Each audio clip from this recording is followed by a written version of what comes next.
Right. Good morning, everyone. How's everyone doing? All right. Data. We're going to be talking about data. Woohoo! We've got some data geeks up here, as well as some tech needs. So we're kind of combined on that, right? And we love it, and we get pretty excited about it, right? You see the grin on our face? I know. That's just the way it is. All of us are grinning, just to let you know. My name is Christopher Lee. I am a VP of G3 ICT. I'm also Managing Director of IAAP. It is an honor to be here with this distinguished panel I have next to me. We're going to do a few things to start off. When you do ask a question towards the end, make sure you say your name for the captionist. If you could do that, that would be very helpful. And we're going to go through, everyone's going to do a short introduction, about a 1-minute introduction of themselves, and then we'll come back in and have a little deeper dive into data and technology.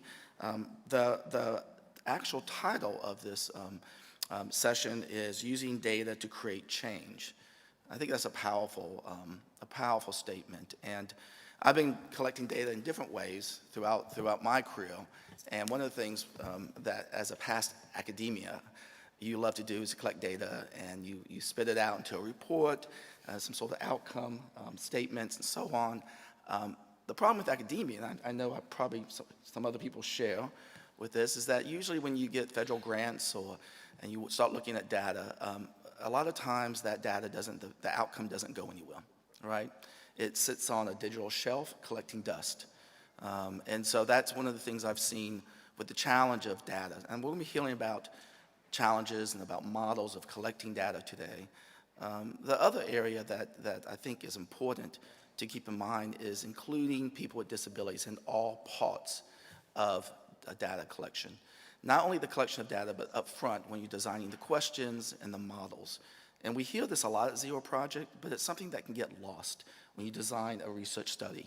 And it's something to keep in mind. So that's another point I want to bring in today. And you'll hear that theme throughout the session today. So I'm going to turn it over to Ellen first. Ellen, when you want to introduce yourself? Hello, everybody. I'm Elaine KATZ. I'm Senior Vice President of Grants and Communications at Kessler Foundation in New Jersey. I'm excited to be here. I'm not the data geek then on the panel. I've learned how to really use data, and that's why I'm here to really show how data can work for advancing whatever you're doing for people with disabilities. Hello, I'm Rylin RODGERS, and I'm the Disability Policy Advisor at Microsoft. I'm a white middle-aged woman with brown and white hair, and I've worked on disability policy for almost 30 years, and I think this is the transformative moment where we're finally going to get good data, and data matters to everything in creating change. So I think this is the place to be at the moment. Hello, everyone. Happy to be here. I'm Daniel MONT. I'm the CEO of the Center for Inclusive Policy that works on developing, evaluating, and supporting inclusive policies. And I was been a long time member of the Washington Group on Disability Statistics, and previously senior economist with the World Bank. So very happy to be here. Hi, everybody. I'm Tom Shakespeare. I'm Professor of Disability Research at the London School of Hygiene and Tropical Medicine. We have a center called the International Center for Evidence in Disability. It contains lots of people who do lots of research. I don't really understand numbers. I am on Dan's board, but I don't understand numbers. But I do understand people. And I've been talking to disabled people for more than 30 years and trying to publish what they say, because I think we need to amplify the voices of disabled people, and particularly, obviously, through quantitative, but also through qualitative data. And I'm here, I will talk further about what I'm here for later. Thank you. I'm Filippo TREVISAN. I'm an associate professor at the American University School of Communication and deputy director of the Institute on Disability and Public Policy over there in Washington, D.C. I am a 40-year-old white man with still dark hair somewhat, wearing a blue blazer and a white shirt, blue tie. My interest really and the focus of my work is on political participation in people with disabilities and technology, and all of that involves, and like Tom said, very interested in getting the real experience of people with disabilities and seeing how we can work with different models of data collection and data sharing to bring those voices into the mix when there is policy change to be achieved. Thank you all. All right, Elaine, we'll start off with you. Thank you so much. Can I have the slides, please? I'd like to just describe myself first. I'm an older white woman with short brown hair, brown glasses, and wearing a brown sweater, brown shirt, and bright red beads. I wanted to share a little bit about Kessler Foundation with you for those who are not familiar with our work. We're located in East Hanover, New Jersey in the USA, and we're a public charity. Our mission is to change the lives of people with disabilities through rehabilitation research, improving cognition and mobility for individuals with various types of disabilities. We're also the leading funder of innovative hiring initiatives, investing more than $50 million over the past 14 years in New Jersey and throughout the US to create genuine economic opportunities for people with disabilities. As we all know, data is key to driving change. Knowing how best to utilize it is important. Since 2015, Kessler Foundation and the University of New Hampshire have collaborated on 4 different surveys centered on employment and people with disabilities. These surveys are designed to be nationally representative, scientifically rigorous, and a transparent means of exploring the experiences of Americans with disabilities in finding and maintaining employment. The goals of this survey is to refocus the national discourse on employment and disability, identifying current gaps, uncovering issues, and providing new areas to explore as a targeted framework. The key findings of our 2015 survey for Americans with disabilities was a telephone survey with 3,000 people across the US. And we found that people are striving to work. People with disabilities are engaged in activities such as preparing for employment, searching for jobs, or seeking more hours and successfully overcoming barriers in the workplace. In 2020, we looked at the experiences and work outcomes of 4,300 college students with disabilities ages 20 to 35 across the US that reported at least one disability. Our survey dispelled many of the myths on student experiences on campus and work. However, I'm not going to review the data today because of some of the limits we have on time. In our 2017 survey, the first of our employment series, we surveyed more than 5,000 supervisors from across the US, identifying the practices used by employers to recruit and hire, onboard and train, retain and accommodate people with disabilities. And we also asked about the effectiveness of these practices, whether they were used or not used.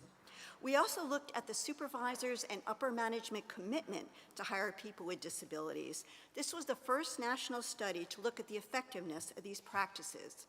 During the pandemic lockdown, we suspected that employment practices as well as accommodation practices had changed because of COVID.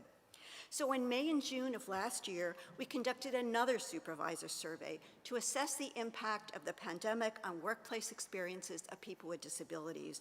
The new survey mimicked the prior one, but included questions related to COVID and business practices.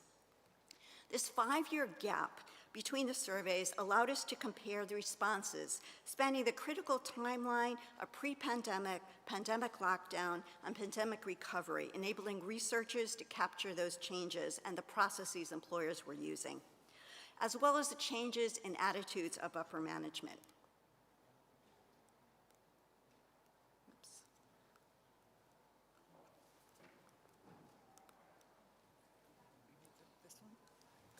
There we go, sorry about that. So slightly more than 4,000 supervisors of people with disabilities across the US were surveyed employing more than 25 people in their companies. This included public and private organizations, and we found that employers had increased their goals and commitments to hiring people with disabilities over the past 5 years. Current gains were seen in recruiting and training and onboarding employees. More specifically, we saw that more supervisors now were in organizations that had a goal of hiring people with disabilities. We also saw that recruiting efforts increased overall in organizations to recruit people with disabilities. And more organizations, which is good for any of you practitioners, are partnering with on-the-ground NGOs to help in that recruitment and onboarding processing. We also found that organizations were using recruitment and auditing practices to really count and look at those initiatives to provide some accountability. So we also found the importance that supervisors gave to recruiting, accommodating, and retraining employees with disabilities were invested in the whole process. Although we saw the same outcome in 2017 survey, it was much more pronounced in 2022. In terms of hiring goals alone, those of upper management and supervisors were closely aligned. As we expected to see, organizations increased accessibility related to hiring practices to recruit candidates with disabilities, such as using more accessible applications and interviewing techniques, and the review of hiring practices to ensure disability accessibility. More than 76% of supervisors worked in organizations that had established accommodation practices. Most created these practices after COVID, as you can imagine. 78% reported that their organizations established or changed their accommodation practices due to issues of COVID-19.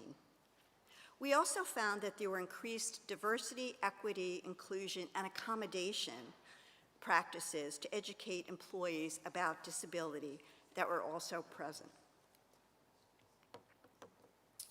So we also saw and looked at long COVID and accommodations, and this has been an increasing issue in the United States, especially and worldwide, looking at long COVID. More and more organizations and public organizations are starting to see that this is an increasing problem and really has some implication for benefit planning as well. So we did see that 40% of supervisors supervised employees who had long COVID. Even at this conference, I've started to talk to people here who are experiencing long COVID symptoms. Of the supervisors that we conducted with the survey, they stated that 58% received accommodations of their employees that they were working with.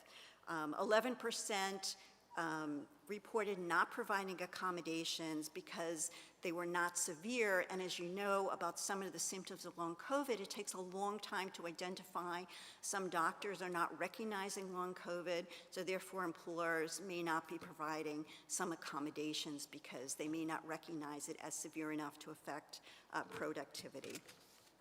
But more than 40%, again, of supervisors had an employee that they were supervising and working with that had long COVID, and we do suspect that this will grow.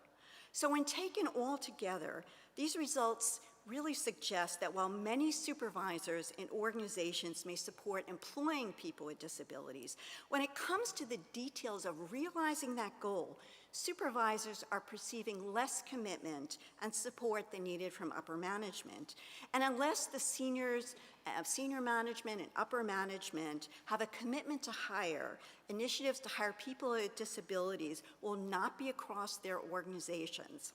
Specifically, employment practices are more effective and widespread across organizations now. Since COVID, we're seeing more job shadowing, on-site training, using short-term outside assistance to help new employees learn jobs.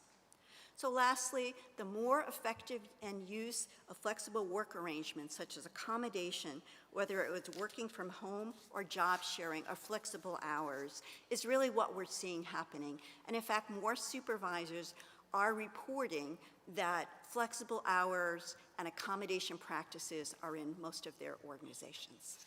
Back to you. Wow. Well, that was a lot of data to unpack.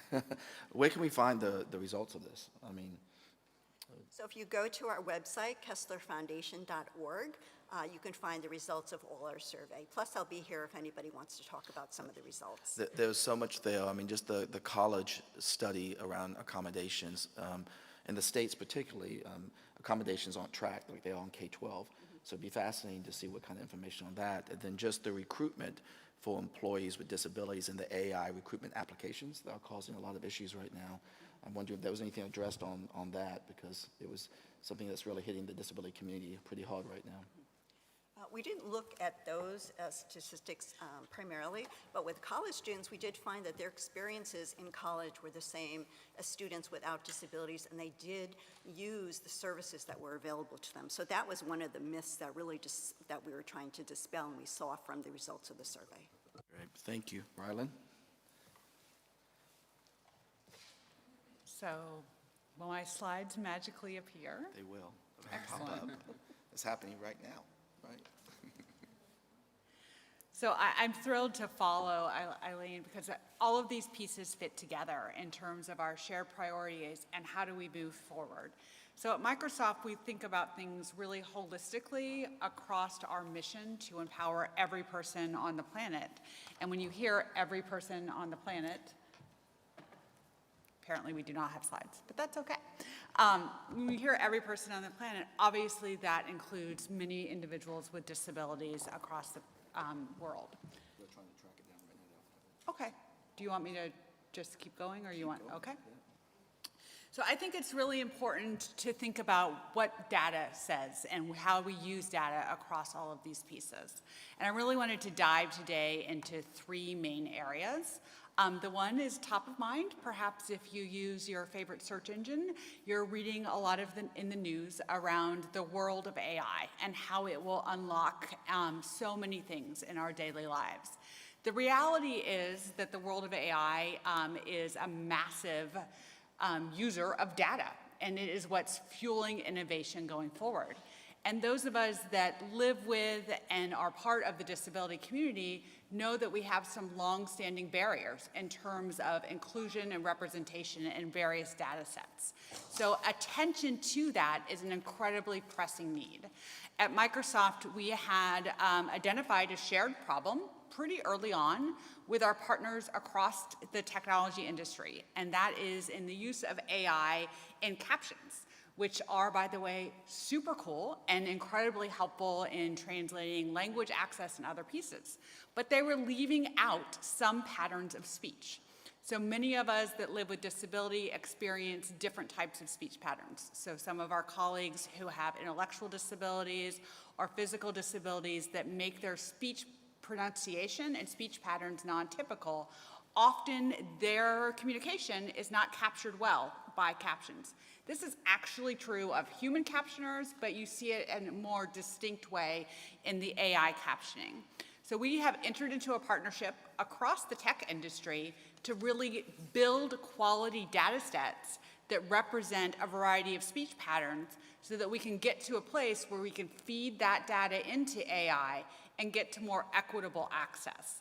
And I think that type of attention to what's missing and how are those missing pieces impacting access use of AI will be at the forefront of innovation going forward.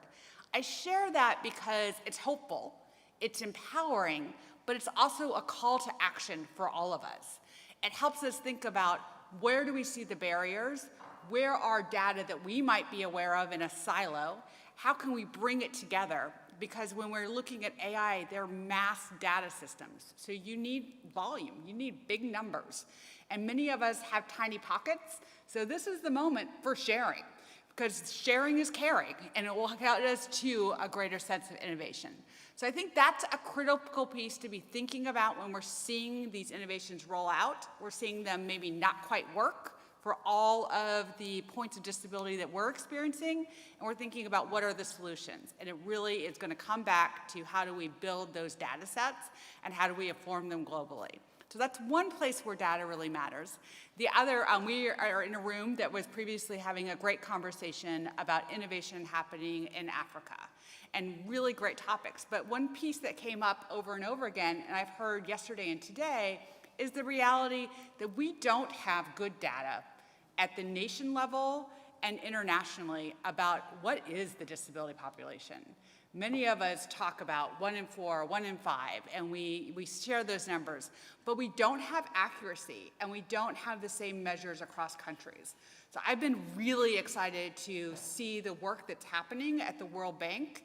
Microsoft has a tiny role in supporting their incredible effort to really stand up a way to look from country to country What are numbers? And that's a real unlocker. It changes the ability to come in front of government at any level and say, this is who we're talking about. It also changes the ability of businesses to look at what is the market share? Who am I trying to sell to? It also changes the way we see ourselves. It's a way for young children with disabilities to come up to see who I am in the world, and that I'm part of this large group in my community, in my country, and across the world. So that getting to right and really looking at when we're collecting data across the world about representation, really looking and representing everyone is a historic problem, and we're making significant progress going forward.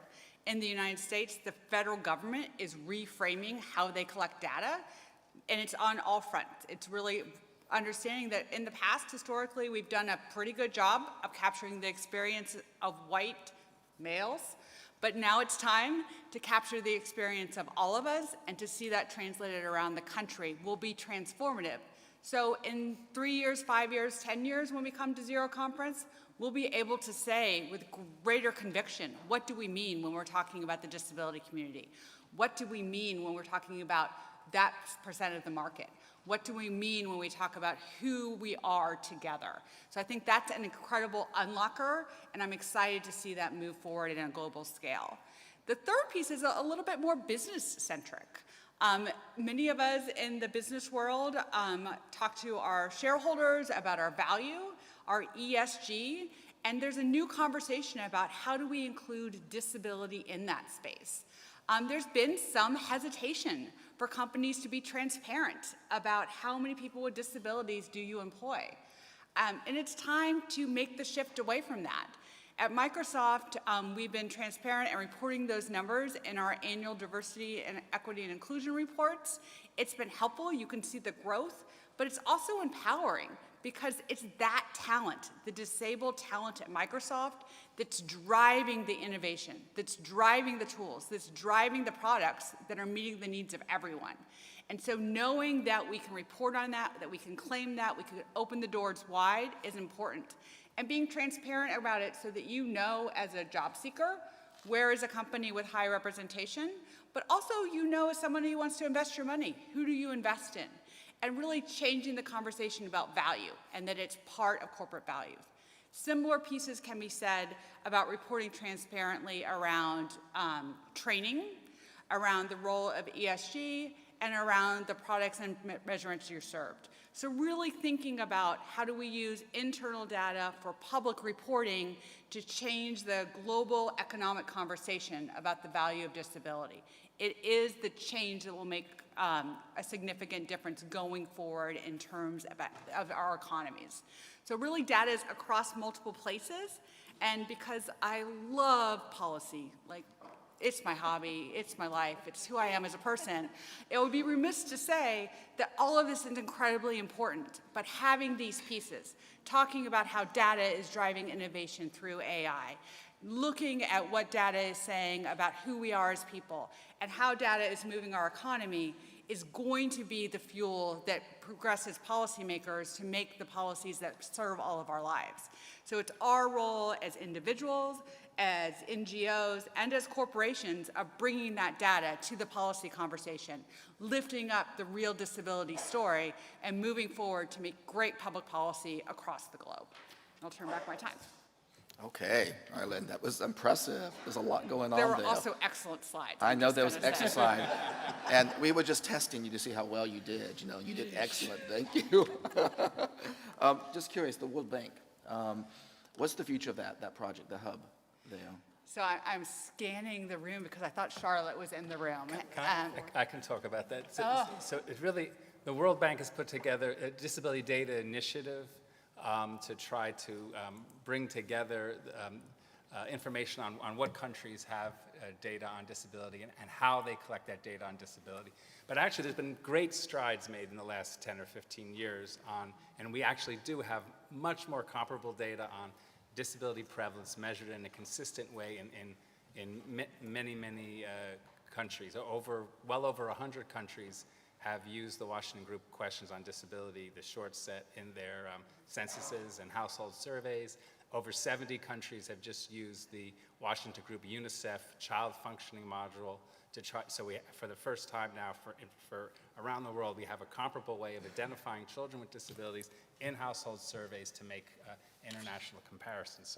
So we still have a lot of improvement to go, but we have much better data, much more widely, and you can find a lot of it at the Disability Data Portal, which was run by Leonard Cheshire, which has just moved over to Sightsavers, and the Disability Data Initiative, which is an effort by the World Bank to try to aggregate and make available which countries have which data on which types of indicators. And we're lending our support and resources to take some of that data and create data visualization and different ways to access it so that it can be used to move things forward effectively. Great. Well, thank you so much, and we'll make sure to get your slides out then. I apologize for that.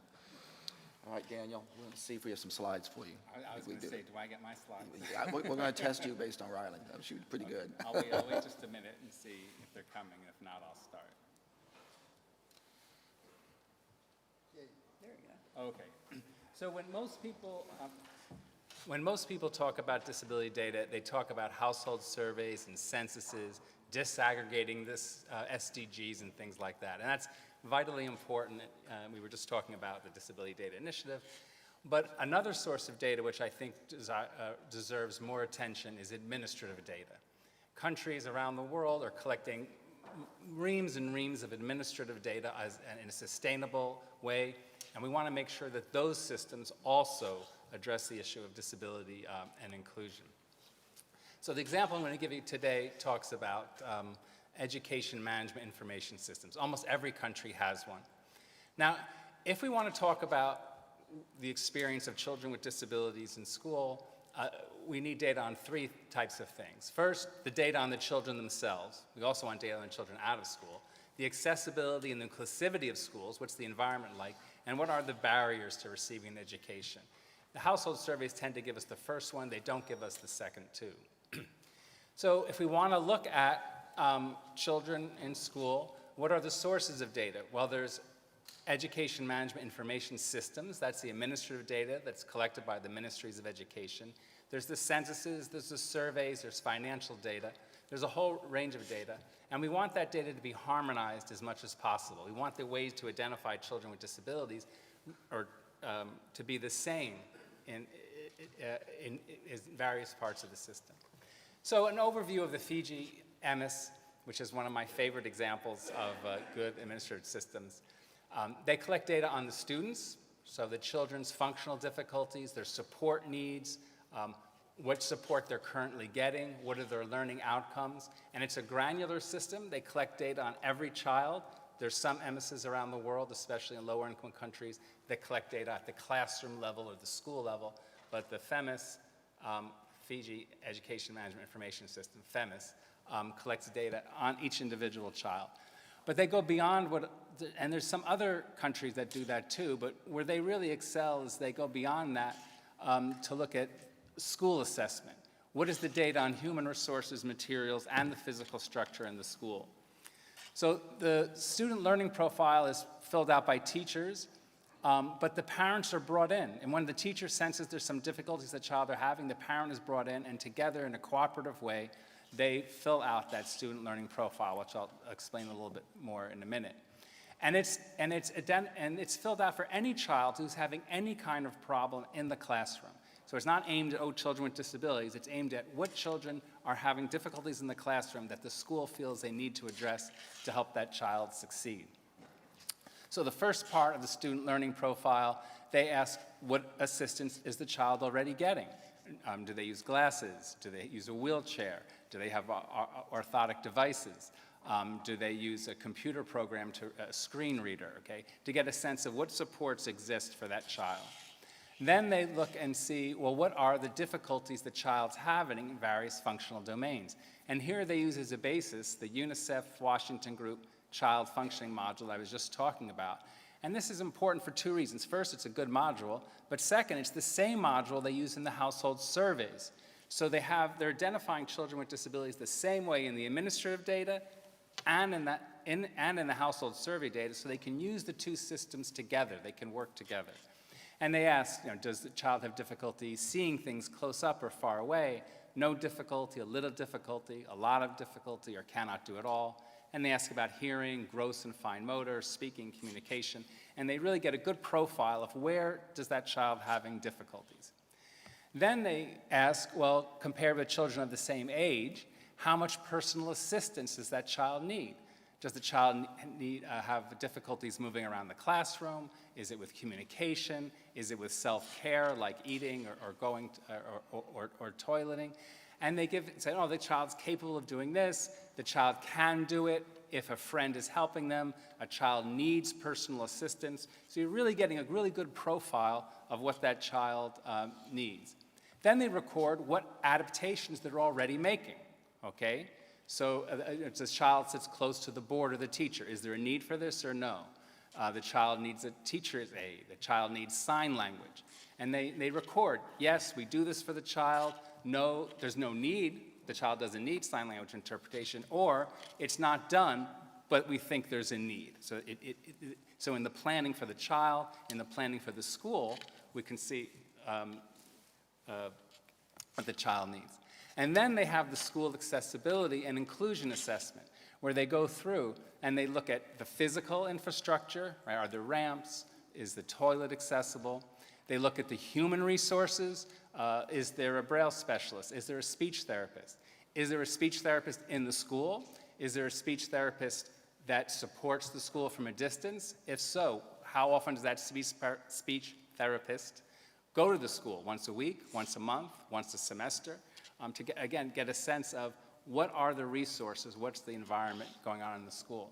So you can see this is administrative data that's collected on an ongoing basis, so we don't have to lobby for a special study. It's not a survey that gets done once every 2 years, once every 5 years. You know, special disability surveys, they get done, if you're lucky, once every 5 years, less frequent than that. This is ongoing data collected for each individual school, for each individual child, that really gives a full picture of that child. And what can that FEMIS do? It can track which schools are managing to attract and enroll children with disabilities. Now, what about the children who aren't in school? Well, they're not in the EMIS, but there are some countries that are trying to address that. In Armenia, they have connected the EMIS data for their schools with the social protection data. So they can see, oh, this child is receiving disability benefits. Is that child in the EMIS? No. Then they can see, we've identified a child with a disability, we know what type of disability, and we know that child is not showing up in their school. Okay, so they've connected it to. That FEMIS hasn't gotten to that point, but that's an example from Armenia. Where students or disabilities are progressing and learning, because the FEMIS also collects information on achievement, right? So the kid's in school, great, but is the kid actually learning? Is the kid actually achieving the milestones that we expect for that child? They can disaggregate by gender and disability type and location, by attendance patterns. They can see who's dropping out. Are they dropping out in schools where they don't have they have a lot of poor infrastructure, et cetera? They can do that kind of work. Which children have IEPs, and also the system automatically refers children to services. So they see, okay, this child needs this, needs A, B, and C. They're getting A in the school, great. They're not getting B and C, so we're going to refer them. And then they connect that to the budget data. So they can now see how much money will we have to spend to meet all the needs of the children in schools now that aren't being met. And they can report on against the policies. I see this orange coming up, so I'm getting nervous. Special inclusive education, and they can plan. They can do policy planning. So it's an example of an administrative data system that's taking really a social model approach, because they're not just looking at the child, they're looking at the whole system, and the whole goal is to try to aid the child. Of course, it's not perfect. I can talk about the things they need to go. But I think it's a good example of we need to focus not just on surveys, we need to focus on that administrative data that's being constantly collected by our governments. Let's make sure that it's taking the same kind of approach that the FEMIS is taking. So thank you very much.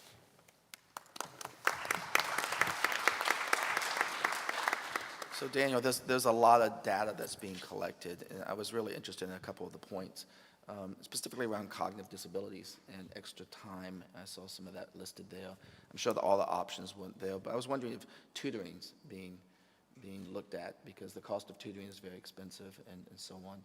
Is that something that's being collected?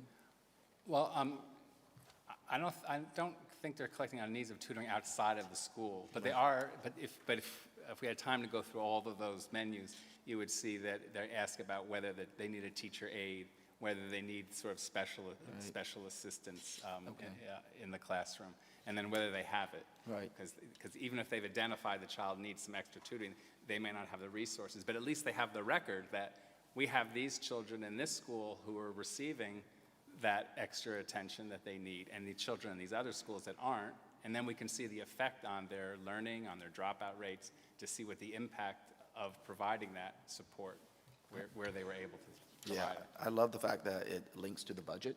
I'm fascinated to see what happens there on that side, because I'm just thinking, you think about assistive technology and the expense of assistive technology, like an AAC device or, some speech, software and so on, giving the school that knowledge to what to provide, and then regarding teacher training tied to that, because a lot of these assistive technology devices that we know go into the schools, but the teachers aren't trained on these devices, so there's all kinds of great information that could be stripped out of this. I just say very quickly, before I came here, I called them up. I say, how are things going? And they said, at the school level, it's working really well. They feel that's really improving the operation of the school. Where they're having problems is aggregating it up to the national level and translating that into national policy. So the system's working well, but it hasn't really, I think, achieved its full potential yet. But they're getting there. They're getting there. Excellent. Thank you for that. All right, Thomas, you're next. Thank you very much indeed. Thank you for welcoming back to Zero Project. I have some slides, so I'll just witter until they appear. I'm from the International Center for Evidence and Disability, and I want to really talk about evidence more than data. I've already told you that numbers scare me, but I want to know whether the why, not just the what. So what Dan has said so wonderfully is a lot about the what. But having done research on children out of school in Malawi and in South India, often it's the attitude of teachers, the attitude of parents, and indeed the attitude of children themselves, which is the why. So I really want to drill down, and I think often qualitative research is good for that. So our International Center for Evidence and Disability is doing impact evaluations of a lot of attempts to make a better world. So we all have, and the Zero Project is full of wonderful ideas, wonderful innovations, but do they reach people and do they work? And a lot of ideas are charismatic. We love them, but there's no evidence that they will work. And what we want is actual bums on seats. We want participation. We want inclusion. And for that, we need to work out from the start to the finish, can we measure change? And that's what we're doing at the International Center for Evidence and Disability. For example, my colleague Hannah Cooper is very interested in healthcare and is very much part of the Missing Billion initiative.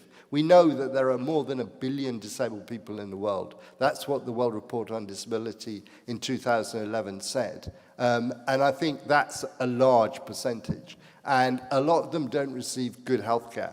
And the Missing Billion is about innovations in training of medics and healthcare professionals. It's about innovations in infrastructure, the buildings, the examination couches, and it's about also innovations, I think, in thinking. Because disabled people are like everybody else. We get all the normal, ordinary problems. We need to be screened for the issues that present as we get older, as well as our primary condition. We don't want to have the sort of focus only on the impairment, but not on the condition. So our center, International Center for Evidence and Disability, is all about doing both the quantitative and the qualitative, the what and the why of inclusion, particularly in Bangladesh, Kenya, Uganda, South Africa, Peru, We can't possibly work with all the countries, but we do work with some. But I'm here really to talk about the Disability Evidence Portal. And I would encourage you to collect one of my leaflets and to look at disabilityevidence.org, because it's all about trying to make information more available to policymakers. So what we do, as you know, in the academic world, we do systematic reviews. And a systematic review gathers together everything that we know about a solution to a problem. It is systematic. It is everything. We reject thousands of irrelevant papers, and we focus on the 10 or 12 or 20 that really say what's been tried and whether it works, whether it has an impact. And that is the basis of the disabilityevidence.org Disability Evidence Portal. That what we're doing is we're asking questions such as how to include disabled children in school, or how to meet the mental health care needs of young people with disabilities. And we're looking at what the evidence is. We're going out to all the academic journals, we're looking at systematic reviews. And where there is enough evidence, we're answering that question. We're saying this is what the evidence says. So part of my encouragement to you, and it doesn't matter if you're working for a university or you're working for an NGO or you're working for a government, is publish, publish, publish. Let us see the difference that you are making, because then we can put it in a systematic review, and then we can put it into the evidence portal, the disabilityevidence.org, and make that available. Because a lot of, not all, but many academic papers are behind paywalls. They're not accessible to people. And what we're trying to do by the systematic reviews and by the reviews is to make that evidence available free to everybody that needs it. So how do we organize it? Well, the questions are organized according to the CBR matrix that you're all familiar with. So there will be healthcare questions, education questions, livelihood and employment questions, support and inclusion questions. Many of them are cross-cutting, so they feature more than one column, if you like, in the CBR matrix. And of course, you might notice that we had a terrible impact of COVID. We've already heard about COVID, and we pivoted to COVID to try and look at what the evidence said about how to protect people, how to solve problems which disabled people particularly have. And by the way, I should also say that at our centre we did a study of disabled people in Britain, both in Scotland and in England, and their experiences of COVID. And that is published primarily in the journal Social Policy and Administration, but also in different aspects like people with intellectual disabilities, people with psychosocial disabilities, people in the care system. We published what we knew from what we had researched from the why and all the barriers that disabled people faced. We know that disabled people died at higher rates during the pandemic, partly because disabled people, at least half of disabled people are older people, and I'm afraid older people died at disproportionate rates. But also disabled people live in congregate situations, and they're more liable to die, and the protections, the masking is very, very difficult for a blind person, or sorry, not for a blind person, for a hearing impaired person who relies on lip reading. Guide dogs don't understand social distancing. Isolation is really bad for your mental health. And so all of these aspects, and some people have multiple conditions which make them more liable to die. And people with Down syndrome were more than 30 times more liable to die as a result of COVID because the immune system isn't very good. And they were much, 30 times is much higher than for people with other learning difficulties. But we can tell you that because learning difficulties, learning disabilities, as they said in the UK, are on the register, the GP register. So we know who they are. Most disabled people, we don't know who they are. Anyway, so we gather data, we make it available, we try and get it beyond the paywall. Please take this leaflet so you will find the evidence portal, disabilityevidence.org listed. Where do the solutions come from? From you. You propose them. You vote for them. You say what's important to you. So we've worked very closely with the Commonwealth Disability Forum and other organizations of people with disabilities to say, what do you want? What are the questions that you vote for? And similarly, we work with academics and we work with policymakers, saying, what do you want? What are the questions you vote for? So please, even if you don't really need anything that we put on the portal, come and vote for what you want us to do. We did a disability evidence and gap map of systematic reviews of disability. And they are predominantly in healthcare. Evidence in terms of education, livelihoods, employment, social protection is weaker. So we want you to do that research and publish it so that we can do systematic reviews. And yes, we are doing systematic reviews as well because there are so many gaps. For example, we're doing a review of violence against people with disabilities, measures to mitigate, reduce, and compensate and support people. We're doing a review of that. We're doing a review of employment, disability employment, so that we can say whether this quota system works. Because everybody thinks that quota systems are the way to go. I don't think we've got any evidence that they are beneficial in all settings. They were useless in Britain. So we will try and do the systematic reviews. We'll try and provide the evidence. Come and get a leaflet. And by the way, we have a conference in Stellenbosch, so come to that as well. I have a leaflet about that. I really don't want to take these leaflets home. Please take them from me. Thank you. Thank you, Thomas. Appreciate that. Very interesting. We have so much data that we're talking about that's being collected and now being shared, and it was wonderful to hear that all this information is being published, that you can actually get access to it. In regards to voting, you mentioned at the very end, if you've got individuals in this audience that want to be a part of that, how would they get involved? Well, they can go and vote for what they think is a priority. We also, every one of our briefs, evidence briefs is peer reviewed. So if you are an expert, and that could be an expert by experience, it could be an expert by academia, it could be an expert by policy, we don't care, as long as you know what you're talking about, you can peer review, and in fact you can author. Again, it will be peer reviewed, we've got a kit, we tell you how to do it, and many of our evidence briefs are now from low and middle income countries. And this evidence portal itself is going to be moving to Stellenbosch in the next incarnation. Same address, but from Stellenbosch, because we don't want it in London. We want to shift to low and middle income countries. And the other thing we want to do is to get more disabled people as academics. And we've got 10 PhDs of students with disabilities at the London School of Hygiene and Tropical Medicine. And we challenge anybody in America, in Israel, in Africa, in Asia, to have students with disabilities get their masters, get their PhDs. They are experts, but we want to accredit that expertise, and we want more of them in rooms like this. You know, you bring up an interesting point. So individuals that are part of the peer review are the individuals with disabilities? Yeah. And the priority setting is done, obviously there are various people, but we've tried very hard to make sure disabled people are well represented. Very nice, very nice. All right, thank you very much.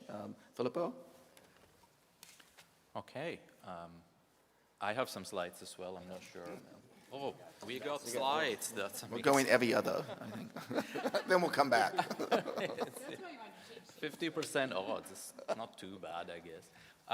Well, thank you, everybody. And I like this turn to evidence, like Tom said earlier on, because it's really what I hope I'm going to be able to provide here. I'm going to shift a little bit and talk about something a little bit different than what my colleagues have talked about before. And this relates to some of the work we've been doing at the Institute on Disability and Public Policy, and specifically with two Australian colleagues of mine who I want to acknowledge here, Michael Vaughan and Ariadne Ruman. And really, this is about turning personal narratives into data for policy change. We've known for a long time from policy studies that personal stories, personal narratives really works when it comes to persuading a variety of audiences, from public opinion to policy decision makers, about the need for a policy solution to a certain one. First of all, that the problem exists, and then what the policy solution to that problem should be. And we're in a time now where there is an opportunity to acquire much more and much more diverse stories than ever before through crowdsourcing. An opportunity that has become available because of the internet and participatory media, and you see an example there on the slide of such a collection tool from Families USA, which is a US-based healthcare organization that has been in this space for a very long time and in fact shown other organizations how to do it.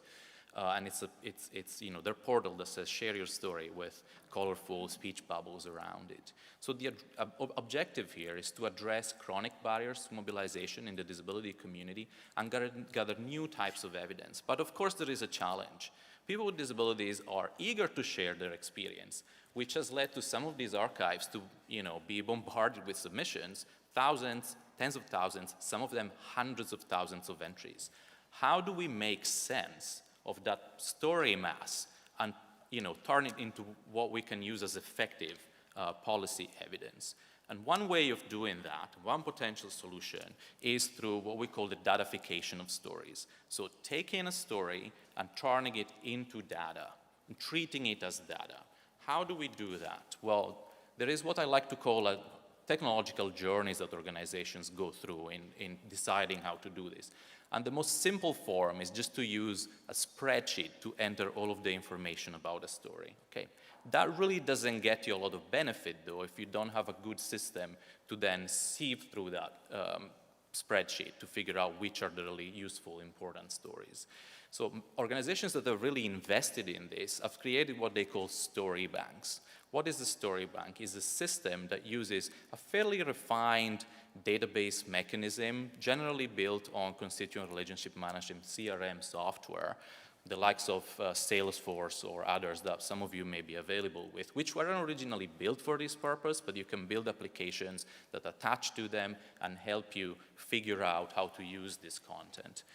The principles of story banks are they're always on, you're always collecting stories, they're never going to be complete, and technology intervenes at all the key points when there is automatic tagging to be done to decide what the story is about, and when there is short listing to be done through algorithms that will return results for a certain search that's being done. What is essential to get it right is a collaboration between people with disabilities and their organizations and technology companies to be able to do that properly. And I cannot stress this. You know, if you take away one lesson from what I'm saying today, this is the one thing to really remember about. Let me give you a couple of examples of where this has been helpful. I mean, there are many, and you know, they go wide and outside of the disability field as well, but that relate particularly to disabilities.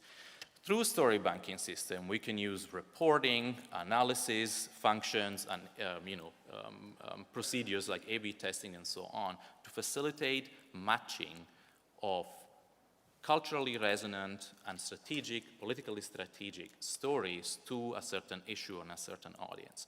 Two examples of that are from Australia, a consortium of organizations called Every Australian Counts for the best part of the last decade has been collecting and using stories to promote state-funded support for disability services, primarily through the National Disability Insurance Scheme, which some of you may have heard about. And they were really able to leverage their mailing list to create a repository from them to choose stories to be developed into a series of YouTube videos and other social media posts that contributed over the best part of 3 years, really, relatively quickly, to raise support for state-funded support for services for people with disabilities in Australia from 10% to as much as 80% among the general population. They did that by focusing on the framing of fairness, us, and everyday mundane stories. That's really what they inputted in their database and what the database was able to help them with. In the United States, another example is an organization called Little Lobbyists that collects the stories of children with disabilities in this case. Again, thousands of entries here, and they were able to use that database to match, to pursue persuadable policymakers, particularly on the Republican side, and Republican media, conservative media outlets, to really talk about stories of disability in a depoliticized way, framing around the very American value of freedom and risk and loss of freedom and so on, and what the effects of, for example, repealing the Affordable Care Act would have been over and over again during the time of the Trump administration.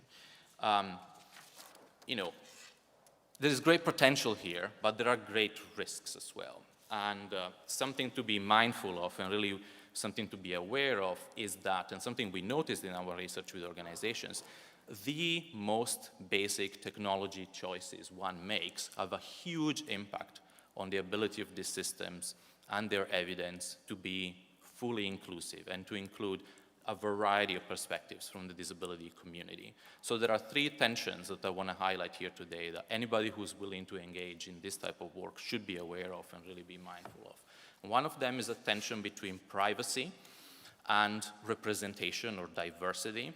We know from research that people with disabilities who like to submit their story are interested in privacy. And 80% of the organizations we surveyed, for example, don't collect personal information when their first submission is made. Nothing about age or race or gender identity is asked. Now, that's good because it gives you a bigger archive, more people might be able to contribute, but then when you go and look at those stories, you don't really have those reference points to understand, is this a diverse set of stories? What am I putting out there? What am I choosing and what am I not? So that's a first tension.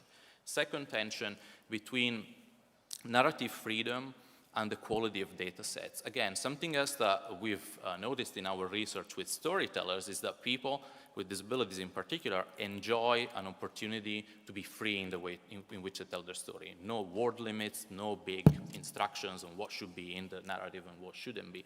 This is very empowering, but can also result in a lot of noise being introduced in the system. And so, more difficult for those stories that need to emerge to be able to emerge through the big bulk of stories.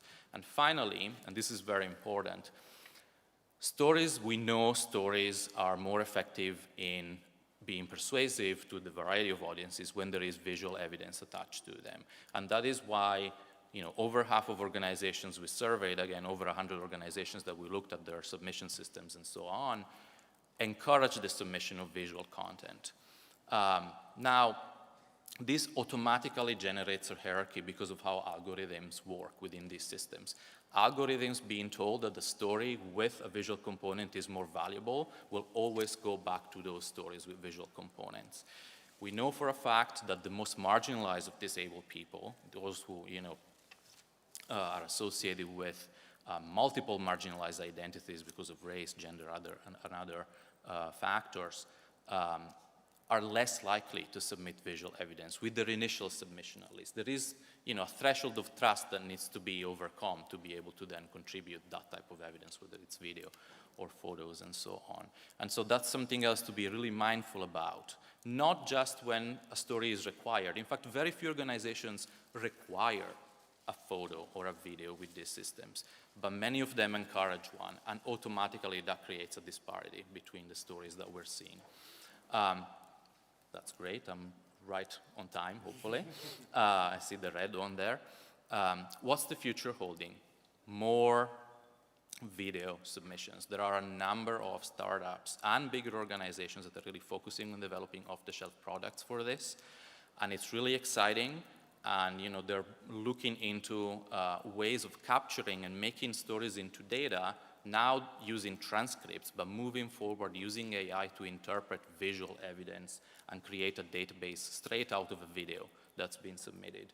It's very exciting, but as I said before, the most important thing is that this is done in collaboration to understand access needs, diversity needs, concerns that individuals may have, and so on and so on. So thank you very much for listening.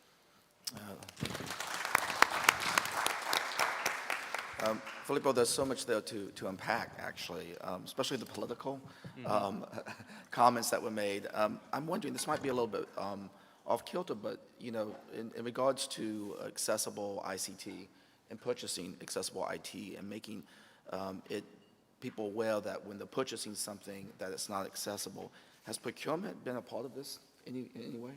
I think that, yeah, that's a very interesting question. And as I said, a lot of organizations will prefer the off-the-shelf model, but that tends to have implications not just for accessibility, also for customization in terms of what's required by the system. Another big issue is where is the content going to be stored? Organizations are limited, and when you're starting to acquire thousands of videos, all of a sudden, it's a big cost. You might not have the server to host it in-house. A lot of the startups and the companies that are working on this type of software are offering hosting privileges as well, and they will do it for you.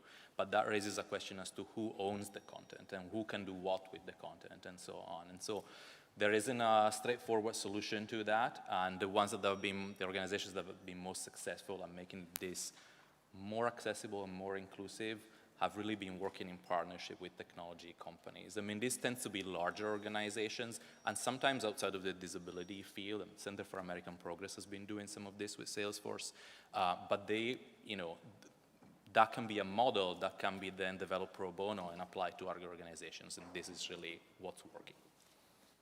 Yeah, this is fascinating. I'm just thinking from the standpoint of the work that we do around the accessibility profession, seeing what individuals are growing in their skill set and their knowledge, and what a wonderful opportunity if we could use this crowdsourcing application to track the profiles of these individuals and where they're going. So excellent presentation. Thank you very much for that. So we've got 10 minutes, and we've got some time for some questions before we have closing remarks. So I'm going to open it up to the audience. Please remember to say your name for the captioners. So anybody have any questions for our panel? Yes, ma'am. Hi, my name's Corrine, and I'm from Sydney, Australia. Question for Daniel. I was really interested in that survey that you presented on the screen. Having some familiarity with education in Australia and looking at that, I was really curious as to how the teachers submitted that data, how they got the teachers to do it, because I can tell you in Australia you'd have war because, more work, and that looked like a lot of work. Is it mandated, and who collects the data? Yeah, the teachers collect the data, and it's mandated. But I think the reason it's working is because there's a response. I mean, in a lot of countries, when the teachers collect the MS data, they say, oh, this is a lot of work, it's a burden. But that's because they fill out the forms, they send it in, the Ministry of Education puts out a little report, and they don't see anything happening. But this system is designed to try to help them do their work, right? What do they need to do? And they can report what they need, and then there could be a response to it. And I think when the teachers see a response to the information they're giving, they're much more willing to spend the time to give the information. So just curious to follow up on that. Is it, you said it was real time in regards to that the teachers are filling this out. So this is something they do daily for the most part? It's whenever they identify, oh, this child seems to be having difficulties in the classroom, they'll go and fill out that form. They do the school assessment form is just once a year, but unless something changes, and then they go in and change it. For the children, it's as they identify problems, they bring them into the system. Great, thank you for that. Yes. Bianca from ING Bank. I actually have two questions. One is about GDPR and data. And what I noticed quite a lot is GDPR is always used as a guard not to collect data about disability. I think, and I was curious actually how you think about it. And the second question is related to collection of data. What I noticed is there's a huge difference in collection of disability data. For example, in the Netherlands, we only have 12% of the population have a disability. This is based on how we measure. We measure, I think, half of the population. We don't measure. That's a big difference. How can we address this topic from World Bank perspective, World Health Organization perspective, to get those measurements better? Because especially for us as business, if I look at data, return on disability groups data on 1.85 billion people with disabilities and how their economic position is based is much more efficient than the World Health Organization data, which says 1.3 billion and is research from 2011. So it's technically two, so I hope you can answer. Okay, let's see who can answer that. Well, disability really isn't a binary variable, right? There's really not, there's two types of people in the world, people who have disabilities and people who don't have disabilities. There's a range of functional difficulties that people have, that then, of course, interact with the environments they're in, right?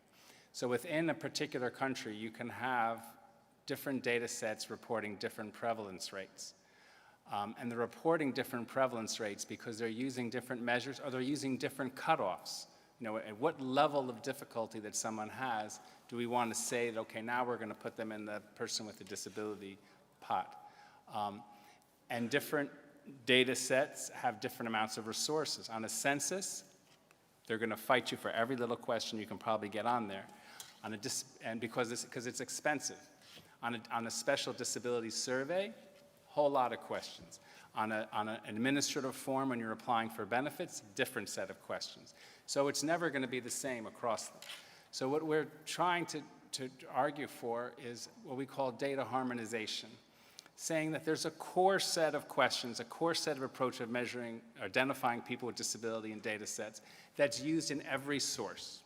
So when your source says it's 15% and the other source says it's 3%, we can go and say, okay, why is there a difference? You know, is each group identifying and why? And then we can use those data sets together. So there's a project in South Africa where they're trying to go through all the data that's collected in the Justice Department, education, health, everywhere, and say, okay, collect whatever data you need for statutory purposes, whatever data you need for the kinds of things you're interested in, but let's have that core set of Washington Group questions that what they decided to use on all of them so that we reduce the confusion of why people have different numbers, and we can still use those data sets together because there's that link, there's that commonality which allows you to link them. But in the end, yeah, okay, I'll stop. I can go on forever. Great, thank you very much. We have a question of you, Christine. Hi, thanks, Christopher. Fabulous panel, thank you. Christine Hempiel from Open Inclusion. Filippo, and actually possibly Rylin, a question for you around the datification of stories, something I'm really particularly interested in. Essentially, how can we take the wrong insight, or more importantly, how can we make sure we take the right insight from that datification of stories?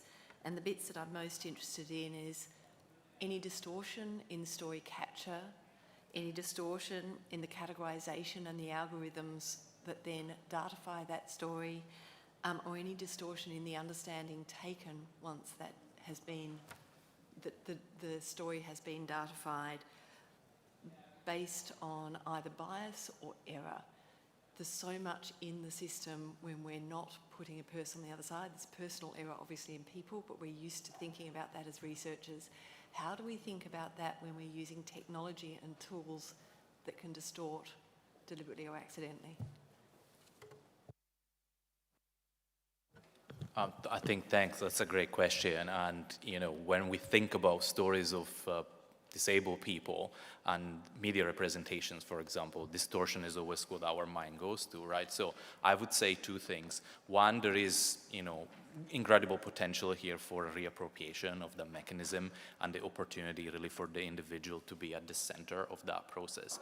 But that has to be weighed against all of the other factors that you were talking about. And so a balance has to be achieved, particularly with initial submission when it comes to asking some of those questions that I was mentioning earlier on, right? Putting the individual in a position to provide the right amount of information for that story to be classified in a way that really represents what they think and they feel their experience is about.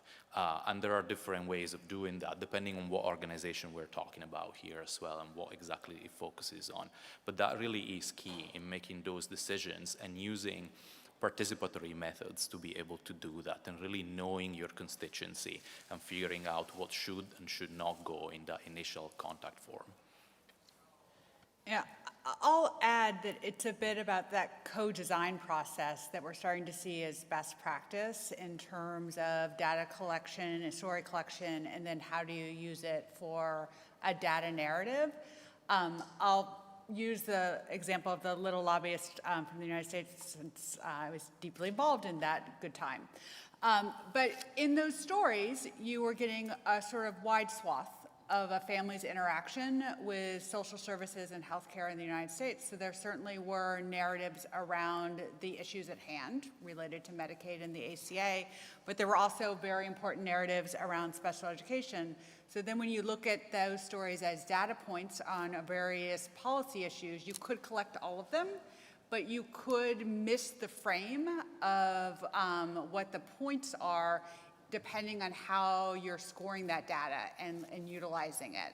So I think those pieces matter. I also am very sensitive to the fact that we need to pay very close attention to the accessibility of both inputting the data, but then also translating it. So if you're receiving a lot of first-person stories for individuals whose communication styles are different, are we prepared to maximize that data?